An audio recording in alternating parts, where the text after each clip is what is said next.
Hi, I'm Brad Potts. Today we're going to be working on some self-defense moves. Now, I myself am 60 years old, and I know that a lot of other senior citizens out there are concerned for their well-being when they're walking down the street. So we're going to address those issues today. Okay, so the first technique we're going to be addressing today is the one-touch disabling technique. This is a very old, sophisticated punch. Well, the first thing we're going to do is make a fist with a projected index finger like so. Then we're going to use this punch into the sensitive areas of your would-be attacker. For example, the eyes, the sternum, the solar plexus. What this does to your opponent is to effectively disabling them by obscuring their vision, knocking their breath out, or hitting nerve points in the solar plexus. Extremely painful. The second technique is the jaw attack, where the hand is thrust into the throat of your attacker and then squeezed tightly. This is used from a frontal assault. This works by thrusting your palm into the throat of your attacker and clutching his windpipe and crushing it with all your might. This is a good technique to use when you're being assaulted from the front by a would-be attacker. This could quite possibly knock your opponent out, if not completely disabling them. It affects their breathing, it affects their swallowing, and it's extremely painful. The next technique we're going to be discussing is the shin attack. This, again, is if you're being attacked from the front. Now, what we basically do here is to place in a snap kick the ball of our foot under the patella of the would-be attacker. This technique is very effective in disabling your opponent, either breaking their shin, spraining their knee, dislocating their patella, or a variety of other bipedal injuries. This is specifically more effective against larger, stronger opponents, because if you can't walk, how can you attack me? The next technique we're going to be discussing is extreme pain. Now, this is done with a one-punch disabling technique. This is a punch to the solar plexus. This painful technique is extremely effective in that it can cause gastrointestinal distress, as well as the possibility of renal rupture, hemorrhage, and a variety of other medical conditions that no one would want to suffer through. The next technique we're going to be discussing is the good old heel to the pelvis. Now, this move, believe it or not, is especially painful for men. Now, if you're being frontally attacked, particularly ladies, it's a good thing to strike with the heel. And this is done in a snapping up motion, sending the testicles far into the intestinal tract, causing excruciating pain. The next technique we're going to be discussing is broken ribs. This is an extremely effective technique if someone grabs you from behind. This is extremely effective in that it can separate ribs, create tears in the intercostal, and possibly cause internal hemorrhaging, maybe even pneumothorax. The next technique we're going to be discussing is the Adam's apple crush. This is achieved by forming a regular fist and striking vigorously into the Adam's apple of your opponent. As a result, your opponent will experience a ruptured Adam's apple and probably need medical attention. It's quick and it doesn't require much force to make it uncomfortable for your attacker. The next technique we're going to be discussing is the knee strike. The knee is an ideal area to strike an attacker. This is achieved by using a blade foot into the kneecap of your opponent. This is extremely effective, and again, as we mentioned before, if your opponent can't walk, how can he possibly attack you? The next technique we're discussing is the palm heel. Well, this is achieved by thrusting the palm of your hand into the chin of your opponent, driving his jaw upward. This is extremely effective in that it can concuss your opponent. It can drive his jaw, his mandible into his maxilla. You can also use to the nose, an extremely sensitive area and disabling area at that. The next technique we're going to be discussing is the hand to the kidneys. This is simply a strike into the kidney region of your opponent's back.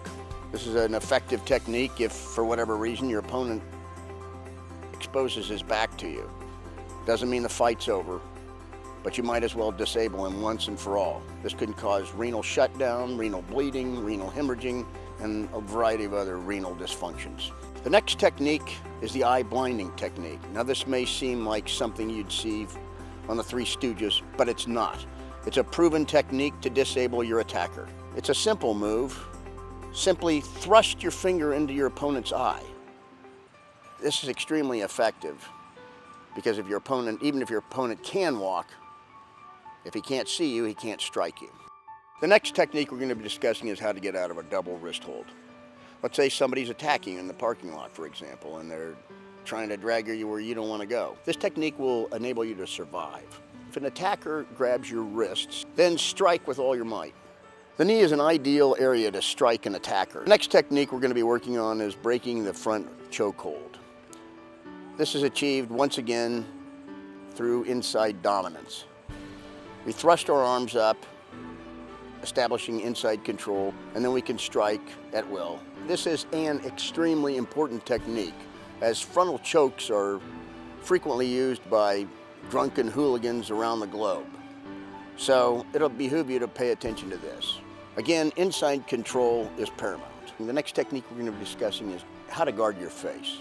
This is a great technique to save your face and your head from lots of blows. Nobody likes to get popped in the temples, and this is a great technique for protecting them and your jaw and the rest of your physiognomy. Now, as you can see, the attacker tries to strike, but all of his strikes are blocked with fists, forearms, and elbows. This is extremely effective if somebody's trying to punch you in the face. The next technique we're discussing, we've already touched upon previously. It's striking to the eyes and the nose. Now, in a fight for your survival, honorability is not a big thing. So strike for the eyes, strike for the nose. The eyes and the nose are extremely sensitive areas. Regardless of how big or how strong or your gender, you're still susceptible to pain there. They're extremely good targets if the other person happens to be bigger and stronger than you are. The next technique we're going to be discussing is one that I'm sure most of our viewers are familiar with. It's the strike to the groin.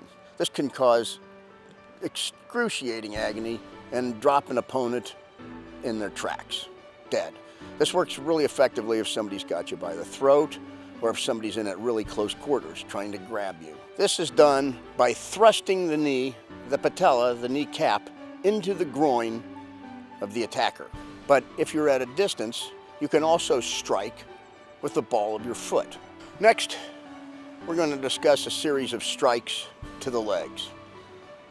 This can be done to the femoral artery, which can drop a person, or to the shin, or to the inside of the knees, or the kneecaps themselves. This is done by kicking the leg opposite. For example, if you're kicking with your right foot, you strike your opponent on his right knee, which is to your left. The next technique we're going to be discussing is when your attacker tries to shoot on your legs. The first thing you want to do is pancake or sprawl by throwing your feet backwards. Next, lock in a whizzer on his closest arm. You'll be on top and you'll be in control of the situation. Your strikes will be more devastating. Make him carry your weight and he'll tire out much faster. The next technique we're going to be discussing is if your attacker comes at you with a knife. The first thing you want to do is block the knife.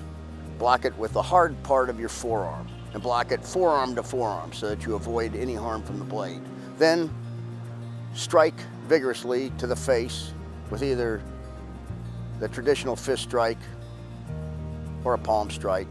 Block forearm to forearm, flesh on flesh, and then strike vigorously.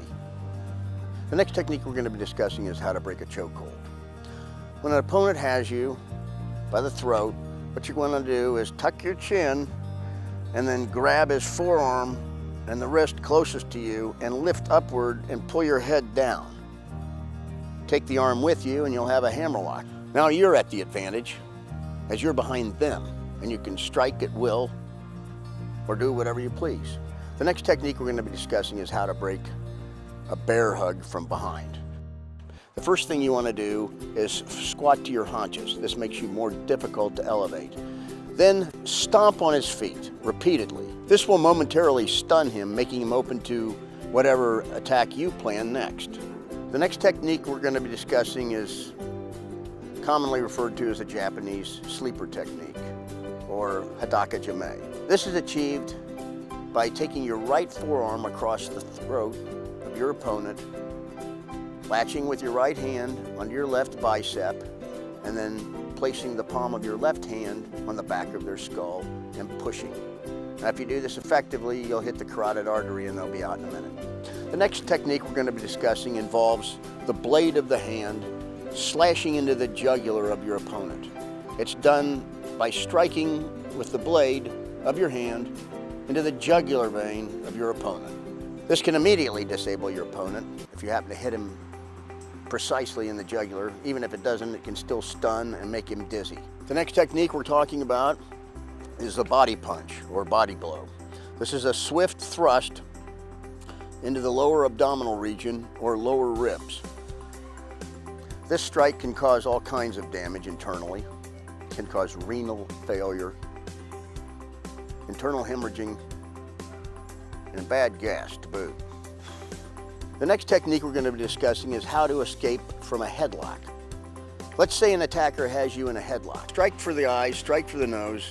The nose is extremely a sensitive area, and the eyes, obviously, we've discussed those previously. If your opponent can't see, he's not going to be able to hurt you. Next, we're talking about a variety of strikes. We're talking about the palm strike, and we're talking about the hammer fist in particular. The palm strike is achieved by thrusting the palm of your hand under the chin of your opponent and driving his mandible into his jugular vein. Should be an instant stop. The next strike is called the hammer fist. And this is a downward striking as if you had a hammer in your hand, except that your fist is actually the hammer.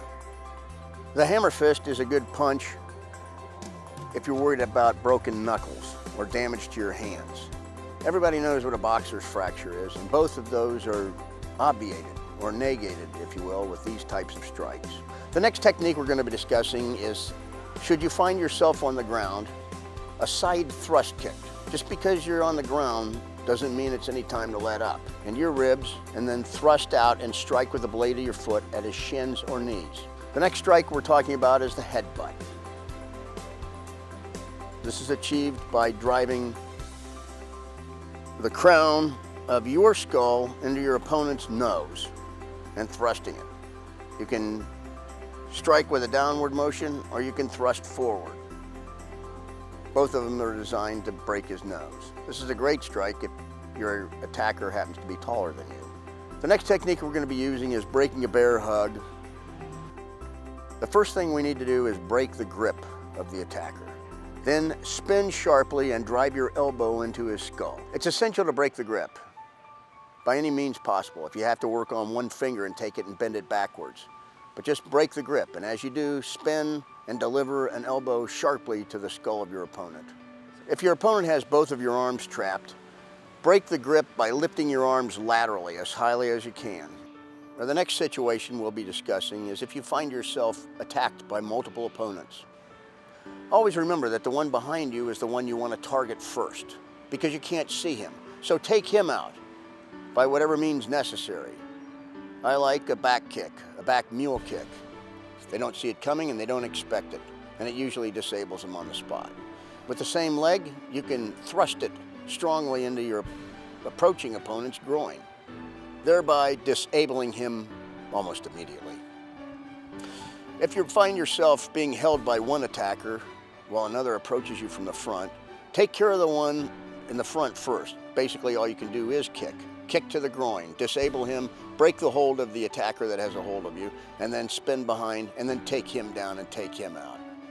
These are a few simple techniques that you can use to defend yourself. Hopefully, you'll never have to. But if you ever find yourself in a situation, please bear these techniques in mind, as I've found them tried and true.